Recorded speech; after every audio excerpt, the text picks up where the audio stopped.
मैं तो जाके मैंने फुकरा इंसान को मैंने शाउट आउट दे के आया। और वैसे तो सभी अच्छा खेल रहे हैं अंदर को। मेरे को पिछले 3 साल से 2 साल से बिग बॉस के घर पे बुलाए जा रहे हैं। ऐसा नहीं कि मुझे नहीं बुलाया, मुझे बुलाते गए बिग बॉस के घर पे। और बस वो मेरा एक चॉइस है, मैं नहीं जाना चाहता हूँ बिग बॉस के घर के अंदर एज अ कंटेस्टेंट। मैंने हमेशा से वो अवॉइड रखा है, क्योंकि मैं बहुत प्राइवेट पर्सनल इंसान हूँ। और मैं हमेशा से यही सोचा था बिग बॉस जाऊँगा तो गेस्ट बन के जाऊँगा। अल्हम्दुलिल्लाह वो हुआ। तो जब भी जहाँ भी दिखूँगा मैं एज अ गेस्ट आने की कोशिश करूँगा। और बाकी कुछ सीन नहीं है। हनी पाजी के साथ आपका कोलैब कब तक आ सकता हनी भाई के साथ तो इंशाल्लाह राइट वक्त पे, सही समय पे, सही टाइम पे, क्योंकि पाजी से बात हुई है। और पाजी ऑल नो कि लाइक हमारा नेट पे दिखता रहता है कि हम लोग क्या बात करते हैं, कैसे पुट आउट करें चीज़ें। तो सरप्राइज़ है, सही वक्त पे सही टाइम पे सडनली बम फटेगा। Okay sir, last question. या टॉप 3 आपको कौन लगता है बिग बॉस के घर में किसके अंदर विनिंग क्वालिटी टॉप 3 इस वक्त है? यस। गाइज, मैं सीधा मैं विनर का नाम दे दिया हूँ। ओके, दैट इज मेरे को हाँ, मैं चाहता हूँ एक ही जन जीते। मैं कोई ऑप्शन नहीं रखना चाहता है ना, एक ही है। सो अच्छा, उन्होंने रैप भी सुनाया था, आपको कैसे लगा उनका? माशाल्लाह, बहुत बहुत प्यारा, बहुत सही था। Thank you so much, thank you. Welcome, thank you.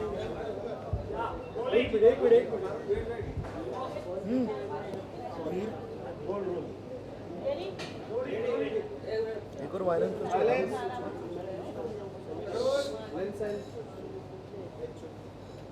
Lovely song, lovely vibe.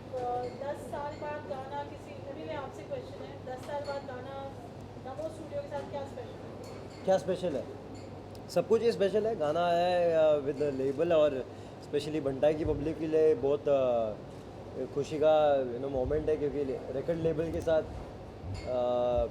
गाना आया है। और इंडिपेंडेंटली इतने साल से म्यूज़िक डालते आया हो, फर्स्ट टाइम अपने जोन से निकल के बाहर निकल के बेचा हुआ है। बहुत बहुत खुशी का मोमेंट है पब्लिक के लिए। बहुत मचने वाला सीन है, क्योंकि वीडियो के साथ सारी चीज़ें जिससे आपसे बाहर निकली है। और पब्लिक को दिख रहा है और दे फीलिंग गुड कि हाँ, हमारा आर्टिस्ट अभी फुल मार्केट में जैसे बाकी लोग काम करते हैं वैसे करने के लिए अभी एमी बंटा है तैयार हो गया। और एमी बंटा अभी घुस गया है, अभी एमी बंटा है तैयार है टेक ओवर करने के लिए सब। इंशाल्लाह। शूटिंग एक्सपीरियंस कैसे रहा? गाना दिल्ली में शूट हुआ है। Correct. How was the whole experience? Whole experience एक नंबर। एक वर्ड में बोलूँ तो एक नंबर। जैसे कि यूरी ब्रो और अपने मीर ब्रो एंड सबके साथ हम लोगों ने जैसे पहला मीट ही हम लोग का इतना भारी रहा। ऐसा लग रहा था कि हम लोग पहले से एक दूसरे को जान रहे हैं। सब भाई भी इतना ब्यूटीफुल था, और शूट भी कोई मसला नहीं रहा, सब कुछ ऑन पॉइंट। बस गए फटाफट तैयार हुए, शूट किए, टेक दिए, और बहुत फन था। Right, we had great time on set. ऐसा कुछ भी हेक्टिक नहीं था। हम लोगों ने मज़े किया, मज़े करके काम किए। फ्रेम्स अच्छे आ रहे थे, टेक अच्छे हो रहे थे, ज़्यादा रीटेक की ज़रूरत नहीं पड़ी। एंड सारे अपने फील्ड के मास्टर्स काम ही करे थे माशाल्लाह। ऑन पॉइंट, एक नंबर था सब कुछ। Your songs have always grown to be larger than life. Namo studio के साथ आपने पहले भी गाने किए हैं। पहला गाना 10 साल बाद किसी और लेवल के साथ कितना चैलेंजिंग रहा? आई थिंक मैं किसी भी मेरे को ऐसा लगता है कि मैं जब भी कोई एक प्रोडक्ट बनाता हूँ तो मेरे को लगता है मेरे को अपने प्रीवियस गानों से उसे बेटर बनाना है। तो चैलेंज एज सच मैं कुछ नहीं बोलूँगा। चैलेंज सिर्फ इतना ही था कि मैं भाई को एमी भाई को बहुत अलग तरीके से प्रेजेंट करना चाहता था। बिकॉज जो मेरी पर्सनल वीडियोस होती हैं वो लाइटिंग और इस सब के लिए बहुत फेमस है, in terms of colour, styling और इन सब चीज़ों के लिए लोग बहुत बात करते हैं इंडस्ट्री में उसके लिए। तो मेरे को ये था कि मैं भाई की रॉ एनर्जी को लेकर किस तरीके से उसे ऐसे मर्ज करूँ, ऐसा फ्यूज़ करूँ कि एक जो प्रोडक्ट निकल गया है वो बहुत क्लासी निकल गया है। तो बहुत नई चीज़ थी, बहुत एक अच्छा एक्सपेरिमेंट था, बहुत अच्छा जोन था। भाई की लुक्स के साथ प्ले किया हम लोगों ने। इन टर्म्स ऑफ सेट हम लोगों ने बहुत कुछ प्ले किया। मैंने अपनी खुद की जो पर्सनल चीज़ें थी उनको एक्सप्लोर किया। हम कभी इतना सेट ओरिएंटेड वीडियो नहीं किया था, तो बड़ा मन था कि इंडियन सीन में एक इंटरनेशनल विजुअल दिखे लोगों को। तो इवन यूट्यूब पे, इंस्टाग्राम पे जो कमेंट्स आ रहे हैं वो यही आ रहे हैं कि वीडियोस लुकिंग इंटरनेशनल। एंड भाई की तो जो है ही मतलब जो परफॉर्मेंस लेवल है, स्वालिना जो लग रही हैं वीडियो में, वो तो बहुत मतलब एवरीवन नोज दैट कि बहुत साथ में भी बहुत अच्छे लगते हैं, केमिस्ट्री बहुत अच्छी लगती है, ऑन स्क्रीन बहुत अच्छे लगते हैं साथ में। एंड हिट जोड़ी है, पहले बहुत हिट सॉन्ग्स दिए इन लोगों ने। एंड स्वालिना ने तो मतलब थ्रू आउट द वीडियो एक एक चीज़ के लिए मतलब बहुत ऑन पॉइंट थे हम लोग, with her looks, with her makeup and everything, and I think वो सब दिख रहा है आप लोगों को स्क्रीन पे, तो वही था। You must be really proud, Heavyweight song, beautifully, it's so lyrical, your name is lyrical. Namo Studio, Mir Gulati. Tell us about your entire experience. It was great. I mean, I worked with a lot of other labels as well, right? Because I started my career from featuring in songs. But Namo Studios was really different because they literally took care of every single thing. Like usually labels do not pay attention to the the artist look and so much detailing नहीं है जो यहाँ पर बहुत अच्छे से किया गया है.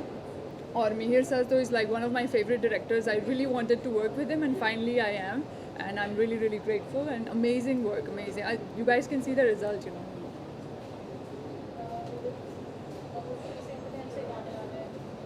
Amazing artist, amazing lineup. आप क्या कहेंगे पूरी के बारे में, क्या स्पेशल रहा जो मैंने कहा was outside this space? So special तो यही था कि एमी मैंने हाँ बोला, एमी मैंने बोला कि फाइनली गाना कर रहे हैं. अब गाना आना था तो अब क्योंकि मतलब ऐसी इमेज रही है बंटाई की कि भाई इंडिपेंडेंट आर्टिस्ट हैं, आज तक लेबल के साथ कोई काम नहीं किया. अब अगर लेबल के साथ काम हो रहा था तो it has to be grand. मतलब ये लगना चाहिए था कि हाँ एनीवे अगर आ रहा है, मतलब एक लेबल के साथ आ रहा है तो हमारा शुरू से ये प्रोजेक्शन था कि हम लोगों को ऐसे ही प्रेजेंट करना है चीज़ों को लेकर. He is a superstar. सब लोग देख रहे हैं पिछले 2-4 सालों में, मतलब एवरीबडी इज़ लाइक अच्छे बड़े से बड़े आर्टिस्ट इनके फ़ैन हैं, हम भी फ़ैन हैं. हम भी मिले एज अ फ़ैन ही थे. पता नहीं था उस टाइम तक तो काम करेंगे नहीं करेंगे, फ़ैन थे भाई के और मिले और प्यार बोलो कुछ भी बोलो हुआ. हम लोगों ने बहुत जल्दी एक दूसरे को पसंद कर लिया और काम भी कर लिया. हम शादी हो गई. OTT Big Boss ने recently उन्होंने गाने को appreciate किया और पूरा मतलब सलमान खान ने जब हमारे लिए वो मोमेंट था जब सलमान खान ने अपने मुंह से वो कुड़ी बोला था ना, तो हमारा तो उनके बहुत बड़े फ़ैन है भाई, और कौन नहीं है. तो एक बिग बॉस OTT एक बहुत बड़ा शो है इंडिया का, तो ऑब्वियसली हमारा सॉन्ग अगर इतने बड़े प्लेटफॉर्म पे, इतने बड़े शो पे, इंडिया के सबसे बड़े शो पे अगर प्रमोट हो रहा है तो सब कुछ अच्छा ही था. मतलब बहुत ही अच्छा था. उसको एक्सप्रेस करके वो फीलिंग छोटी हो जाएगी, तो मतलब एक्सप्रेस नहीं कर सकते. तो मेरे जब वो शो टेलीकास्ट हुआ था तो सबसे पहला मैसेज मैंने भाई को किया था, मैंने कहा भाई मचा दिया. तो बस ये हमारा मतलब बहुत अलग ही एक्सपीरियंस रहा. This is the first time we have done such thing. मतलब ऐसा कहीं किसी बड़े प्लेटफॉर्म पे जाके हमारे स्टूडियो का, हमारे लेबल का नाम लिया गया, हमारे गाने का नाम लिया गया, तो बहुत अच्छा एक्सपीरियंस है. मतलब बहुत प्राउड मोमेंट भी है कह सकते हो. अभी नए हैं तो एक बहुत अच्छी बड़ी प्राउड मोमेंट है. सो आपने शुरुआत की ये कहकर कि जो डिमांड किया वो मिला, एंड देन अभी आपने कहा कि अब मैं आ गया हूँ और जैसे काम होता है वैसे होगा. मैं डेफिनेटली जानना चाहूँगी, was it a struggle for you कि आपका जो डिमांड है वो मिले, या ये आपकी चॉइस थी कि आप किसी और लेबल के साथ काम करें? नहीं तो चॉइस के हिसाब से मैं हमेशा से ओपन रहा हूँ. सब लेवल्स को वेलकम है, बिकॉज मैंने कभी ऐसा नहीं रखा कि हाँ किसके साथ नहीं करना, ऐसा नहीं है. मैं सबके साथ कूल हूँ, बट मुश्किल सामने वालों को ज़्यादा, बिकॉज एज इन इतने साल मैंने काम किया है. उस हिसाब से जैसे मार्केट में डे बाय डे आर्टिस्ट का वैल्यू भी बढ़ता है, प्राइस भी बढ़ता है, चीज़ें भी बढ़ती है और आर्ट का कदर भी बढ़ता है. तो उस हिसाब से मैंने मेरे लिए मेरा गाना बहुत ज़्यादा कीमती है. तो इनको अगर कोई मांगता है तो मैं ऐसा हो जाता हूँ कि यार इसको मेरे को नहीं देने का, ये मेरा ही है. But at the same time अगर मैं देना चाहता हूँ तो कोई जितना मैं मांगूँ उतना अगर कोई उसको दे रहा है, उसके बाद जस्टिस हो रहा है, तो मैं भी खुश हो जाता हूँ कि चलो ये सही जगह जा रहा है. तो उस हिसाब से मोस्ट ऑफ द टाइम सामने के लोगों को टफ हो जाता है, क्योंकि they don't have this kind of budget, क्योंकि वो परेशान हो जाते हैं. पहली बात बोलते हैं कि इंडिया में इतना बड़ा अमाउंट कोई आर्टिस्ट चार्ज नहीं करता है. बोलते हैं कि यार इतना पैसा किसी आर्टिस्ट ने नहीं लिया है. तो देखो बहुत एक पागल हो जाते हैं, बोलते हैं कि इतना पैसा ऐसा कैसे तुम मांग रहे हो, कैसे नहीं. बट मेरे हिसाब से बदलाव आना चाहिए और वो बदलाव के लिए अल्हम्दुलिल्लाह मैं काम कर रहा हूँ. और ओपनिंग हो गया है जिस हिसाब से। और भी जगह मैंने काम किया, मैंने और भी लेवलों में आई थिंक एक वर्ष दिया है, बट पूरा पूरा गाना जो मैंने बेचा है वो नमो स्टूडियो को बेचा है। तो या from the time you started this time जब आपके पास एक लेवल सर्टेन रीच पहुंच गई है, जब आपने शुरुआत की थी अभी तक you done a lot, right. Come across.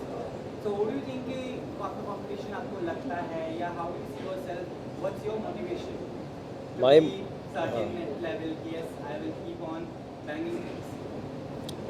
तो my motivation is like just अभी मैंने मेरे ब्रो को भी जस्ट जैसा सुना कि लाइक हर एक वीडियो के हिसाब से जैसे उन्होंने बोला था इट्स अ चैलेंज कि मेरा खुद का गाना हर एक गाने के बाद दूसरा गाना हार्ड होना चाहिए। एक रिलीज़ हुआ, अभी अगला गाना उससे भारी होना चाहिए, तीसरा आएगा उससे और हार्ड। तो अभी मेरे पे प्रेशर आता रहता, पब्लिक भी बोलती है भाई कुछ हार्ड डालो, नहीं तो क्या है, फिर पब्लिक नाराज़ हो जाती, पुराना एमी लाओ, नया एमी लाओ। तो मोटिवेशन एक वक्त तक जो पुराने जो आर्टिस्ट को मैंने जिनको सुना था, जिनको सुन के मैंने अपना मोटिवेशन लिया, तो आज ऐसा वक्त हो जाता है आर्टिस्ट के लाइफ में, ऐसा मोमेंट आ जाता है जब खुद से मोटिवेशन लेना पड़ जाता है कि भाई खुद को मोटिवेटेड रखो, एक के बाद एक देते रहो। पहले किनको सुना था आपने? पहले तो ये सबको पता ही है, Eminem, Lil Wayne, take nine, Drake, ये सारी पब्लिक जो पहले के आर्टिस्ट हैं। अभी भी सुनता हूँ मैं, रिफ़्रेश होने, चार्ज होने के लिए। बट एट प्रेजेंट अभी बहुत कम आर्टिस्टों को सुन रहा हूँ, खुद ही को सुन रहा हूँ, खुद ही को बज रहा हूँ। सलीना, आपसे जानना चाहूँगी एमी वे की पर्सनैलिटी को देखते हुए, गाने में तो उन्होंने इतनी तारीफ कर दी है आपकी, but personally behind the cameras तारीफ की आपकी? Of course, he can tell me that. I think song is enough. It says a lot. It's very beautifully written, and I don't think he needs to do it off camera. He has already done the job, so I'm happy. Yes Amy में आपसे जानना चाहेंगे, first time आपने Bigg Boss OTT पर आकर आपका song promote किया है, so how was the feeling, वो भी सलमान खान से मिलकर, हाउ वाज द फीलिंग? या तो फर्स्ट टाइम गया वो, माशाल्लाह बहुत अल्हम्दुलिल्लाह बहुत क्रेज़ी मोमेंट था मेरे लिए, क्योंकि इंडिपेंडेंटली बिना किधर साइन हुए तुम ऐसे जो बिग बॉस जैसे शोज़ में तुम एज अ चीफ गेस्ट, तुम गेस्ट बन के जा रहे हो। और मेरे लिए ही नहीं, सिर्फ पूरी इंडिपेंडेंट सीन के लिए एक प्राउड मोमेंट है, और मेरे पूरे फैंस के लिए प्राउड मोमेंट है। और सलमान भाई को बहुत प्यार, क्योंकि जैसे कि बचपन से ही उन्हें देखते हुए बड़े हुए हम टीवी में, और जितना भाई ने प्यार दिखाया स्क्रीन पे मुझे, मैं बहुत ग्रेटफुल हूँ उसके लिए। और इवन फॉर बिग बॉस, क्योंकि बिग बॉस ने एक वो जो स्लॉट जिस हिसाब से दिखाया, सब कुछ ऑन पॉइंट रहा, मजबूत दिखा, और आर्टिस्ट को अपना, और मेरी मांगे भी पूरी हुई है वहाँ पे। मैं बोला मैं हाँ कंपनी भी बजाएगा, मैं ये भी बजाऊँगा, नमो स्टूडियो का जो गाना हमारा रिलीज़ हो वो भी बजाऊँगा। सो या वन ग्रेटफुल, अल्हम्दुलिल्लाह, बहुत प्यार, बहुत सही मोमेंट। लेकिन डोंट यू थिंक कि हमें अभी समय के साथ बदल जाना चाहिए, right? The style of your is exceptional in some cases, but in somewhere foodie, then again with some girls, do you have any else to do, like what else apart from कुड़ियाँ, नारा, चटकारा? कुड़ी और ये सब commercial के अलावा मैं recently king of the streets album डाले लो, और उसमें कोई कुड़ी की बात नहीं हो रही है, उसमें सीधा स्ट्रीट सड़क की बात हो रही है। और मैं हमेशा बैलेंस करता हूँ हिप हॉप और कमर्शियल म्यूज़िक के बीच में। तो जो king of the streets album सुना है उनको पता है कि क्या काइंड ऑफ म्यूज़िक मैं और भी पुट आउट करता हूँ, लाइक है ना, पूरा रास्ते की बात कर रहा हूँ, स्ट्रीट की बात कर रहा हूँ, हर एक वो हसलर की बात कर रहा हूँ, और मेरी खुद की हसल की बात कर रहा हूँ। सो हमेशा से बैलेंस रहा है बीच में, हिप हॉप और कमर्शियल म्यूज़िक के बीच में। तो बंटाई से कभी तुम्हारे को ऐसा शिकायत नहीं मिलेगा। बिग बॉस के घर में गए थे तो किसका गेम अच्छा लगा था लास्ट में? किसका गेम अच्छा लगा था? मैं तो जाके मैंने फुकरा इंसान को मैंने शाउट आउट दे के आया, और वैसे तो सभी अच्छा खेल रहे हैं अंदर पब्लिक, जो सभी अच्छा करे, बट या पर्सनली मैं चाहता हूँ कि फुकरा इंसान जीते तो बहुत सही वाइब आएगा, है ना। वन क्वेश्चन का, अगर आपको अपॉर्चुनिटी मिलती है, बिकॉज इंडिपेंडेंट अभी रैपर भी MC स्टैंड लास्ट सीजन में गए थे, अगर आपको अपॉर्चुनिटी मिलती है बिग बॉस के घर में जाने की as a contestant, so would you like to go? मेरे को पिछले 3 साल से 2 साल से बिग बॉस के घर पे बुलाए जा रहे हैं। ऐसा नहीं कि मुझे नहीं बुलाया, मुझे बुलाते गए बिग बॉस के घर पे, और बस वो मेरा एक चॉइस है, मैं नहीं जाना चाहता हूँ बिग बॉस के घर के अंदर एज अ कंटेस्टेंट। मैंने हमेशा से वो अवॉइड रखा है, क्योंकि मैं बहुत प्राइवेट पर्सनल इंसान हूँ और मैं हमेशा से यही सोचा था बिग बॉस जाऊँगा तो गेस्ट बन के जाऊँगा। अल्हम्दुलिल्लाह वो हुआ।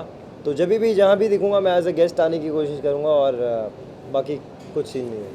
हनी पाजी के साथ आपका कोलैब कब तक आ सकता है? हनी भाई के साथ तो इंशाल्लाह राइट वक्त पे, सही समय पे, सही टाइम पे, क्योंकि पाजी से बात हुई है और पाजी ऑल नो कि लाइक हमारा नेट पे दिखता रहता है कि हम लोग क्या बात करते हैं, कैसे पुट आउट करें चीज़ें।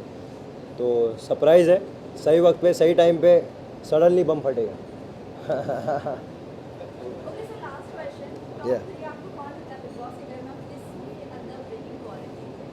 टॉप 3 इस वक्त गाइस, मैं विनर का नाम दे दिया हूँ। ओके, दैट मेरे को हाँ, मैं चाहता हूँ एक ही जन जीते। मैं कोई ऑप्शन नहीं रखना चाहता है ना, एक ही है। अच्छा, सो उन्होंने रैप भी सुनाया था, आपको कैसा लगा उनका? माशाल्लाह बहुत बहुत प्यारा, बहुत सही था। Thank you so much, thank you.